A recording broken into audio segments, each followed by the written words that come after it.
আসসালামু আলাইকুম। দেখেন, এটা হচ্ছে সুলতান বার্গার। আমরা যাবো এখন এশিয়ার সাথে একটু কথা বলবো।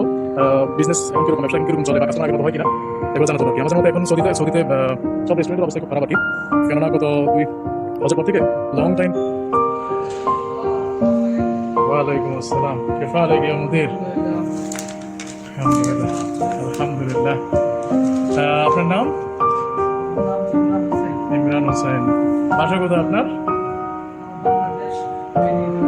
ও আচ্ছা আচ্ছা, এখানে কতদিন পর্যন্ত আছেন আপনি? 3 ইয়ার। আচ্ছা, স্যালারি কেমন দেয়? আচ্ছা আচ্ছা, আপনারা এখানে স্টাফ কতজন আছেন মোট?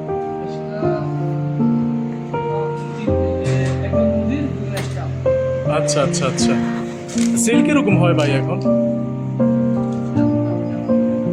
মোটামুটি মানে আগে আপনার হজের মাঝখানে বা মানে রমজানের পরে থেকে যে সেলটা হইতো, এখন কি এটা হয়? এখন কম। কিরকম হয়? 8-9 হাজার। আচ্ছা ঠিক আছে ভাই, ধন্যবাদ। ওকে।